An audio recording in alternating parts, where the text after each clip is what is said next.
Bonjour à tous. Au sortir d'une semaine de soleil, le beau temps était moins de la partie ce week-end, mais peut-être qu'entre le rugby, les sorties en famille, vous aviez mieux à faire que de regarder le foot.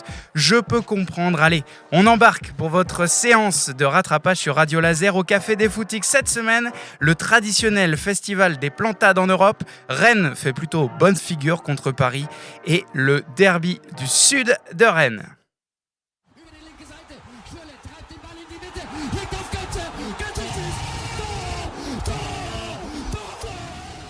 Vous sentez cette petite odeur, mes footix. C'est l'atmosphère d'un week-end de foot coincé entre deux matchs de Ligue des Champions. Peur de se blesser, équipe encore sous le choc d'une défaite au match aller. Ces week-ends nous réservent leur lot de surprises. Alors on commence avec un petit tour des plantades européennes. Radio Laser. Samedi, le Bayern Munich, leader en Allemagne, s'est mangé une remontada par Bochum, 16e du championnat, largement remanié après leur victoire nette et sans bavure contre Leverkusen. Mercredi, les hommes du Belge Vincent Kompany ont d'abord mené 2-0. Mais un carton rouge pour Paulinha et le célèbre orgueil de Bochum ont eu raison des Bavarois. 3-2, score final. Et dans le même temps, le dauphin et rival en Ligue des Champions Leverkusen s'est incliné 2-0 contre le Werder Brême, fort d'une belle série de 5 défaites d'affilée. Belle perf pour la Bundesliga, donc pas une, mais deux plantades d'une même journée, total régal. Et dimanche, c'est en Espagne qu'un gros s'est viandé. L'Atlético menait devant Retafe jusqu'à la 88e minute avant de subir une fin de match cataclysmique. Un carton rouge et 2 buts en 4 minutes. Défaite 2-1 contre le 12e de Liga. Perte de la deuxième place en prime au profit du Real. Alors RDV, mercredi pour eux face à ce même Real Madrid en leur souhaitant forcément une meilleure réussite. Il faut surtout que tous nos joueurs ils soient en bonne santé. Cette semaine, les Rennais avaient espoir que Paris ait également la tête ailleurs. J'ai suivi pour vous le match de gala de ce samedi entre Rennes et le Paris Saint-Germain. Et on n'est pas passé loin d'une belle perf des Rennais. Malheureusement, pour les Rouges et Noirs, il aura manqué de l'agressivité et du mouvement en première période, de la justesse à la finition en seconde mi-temps et un peu de jus et de sérieux pour ne pas trop craquer en fin de match. En somme, pas grand-chose. Les Rennais n'ont pas vraiment vu le ballon dans le premier acte. Menés au score à partir de la 27e, ils ont agi en réaction. Une belle percée de Ludovic Blas, proche d'égaliser dans la foulée de l'ouverture du score. Une tête sur la barre pour le jeune Mohamed Meïté, titulaire sur le front de l'attaque du haut de ses 17 ans et son 1m92. C'est pratique pour placer des têtes sur la barre. Et donc, un retour au vestiaire, pas si largué que ça, 1-0 au tableau d'affichage.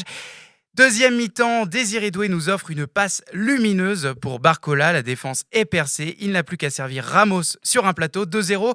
On pense Rennes à terre, mais nouveau sursaut d'orgueil des Rouges et Noirs. Kalimuendo rate une fois. But de Brassier sur corner ensuite. Kalimuendo rate 2 fois. Kalimuendo rate 3 fois. Meïté est ensuite bousculé en l'air dans la surface. Pas de faute. Le jeune Rennais rate à son tour une occasion seul au 6 mètres. Frappe un peu trop molle. Mais pas de raison de lui en vouloir. Bref, Rennes pousse mais ne parvient pas à revenir. En fin de match, Luis Enrique fait rentrer l'artillerie lourde avec l'ailier dont le nom vaut un paquet de points au Scrabble, Kvaratskhelia. Le latéral, meilleur ami de Kylian Mbappé, on le rappelle. Et enfin, Ousmane Dembélé, dont on ne sait toujours pas s'il est gaucher ou droitier. Le bloc rennais trop haut subit les assauts parisiens. Doublé de Dembélé. La messe est dite, Rennes a matière à regretter. Mais pas de plantade pour Paris. Demain, il leur faudra un Dembélé efficace pour renverser Liverpool. Les Reds se sont fait peur aussi d'ailleurs ce week-end, mené plusieurs minutes par le dernier de Premier League avant de l'emporter. Mais vous êtes droitier ou gaucher ? Gaucher. Sûr, parce que vous marquez aussi le droit. Ouais, je suis plus gaucher. Et les pénaltys, vous les tirez pas du droit ? Si. Pourquoi ? Parce que je tire mieux du droit. Notre autre représentant en Ligue des Champions, le Lille de Genesio, s'impose par la plus petite des marges contre Montpellier. But de Jonathan David pour une victoire étriquée mais précieuse. En tête de la Ligue 1 ce week-end, c'était le lancement de l'opération Je ne veux plus gagner. Marseille et Nice perdent, Monaco fait nul et forcément ça profite aux Dogs. Les voilà 5e à 2 points de la 3e place et 5 du Dauphin marseillais. Une grosse fin de saison attend les Lillois avec un premier rendez-vous clé mercredi 18h45 contre Dortmund. Et ça tombe bien, les joueurs de la Ruhr se sont inclinés ce week-end contre Augsbourg, 11e du championnat. Tous les voyants sont au vert pour nous offrir une belle perf. Une pensée finale dans ce tour des clubs européens pour les Lyonnais. Premier match de suspension purgé ce dimanche pendant la victoire contre Nice pour Paulo Fonseca. Le premier d'une très longue série de 9 mois pour lui. Tous ses espoirs reposent cette semaine puisque sa sanction n'est pas effective en Coupe d'Europe. Donc sera-t-il forcé au repos en fin de semaine? Réponse jeudi, coup d'envoi 21h contre les Steaua Bucarest pour les Lyonnais. Quand vous étiez petit, que vous jouiez au football, gardez ça les gars, gardez-le bien ce soir. Ne passez pas dans un monde de professionnels, de calculateurs. Vous l'aurez compris, on termine par un petit tour des pelouses du coin. Et c'était week-end de derby dans le sud de Rennes pour le compte de la 15e journée de Régional 2. Bru recevait Chartres de Bretagne. Victoire 2-0 des Brusois qui reviennent à hauteur de points de leur adversaire du jour. Ils sont respectivement 5e et 6e. Un échelon en dessous, le FC Guichin tient le rythme dans sa poule de R3. Victoire 2-1 sur la pelouse de Rio Saint-Melaine.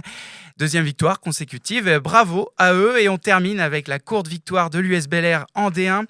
1-0 à domicile contre Chavagne. 5e, les Verts et Noirs prennent leur distance avec la zone rouge.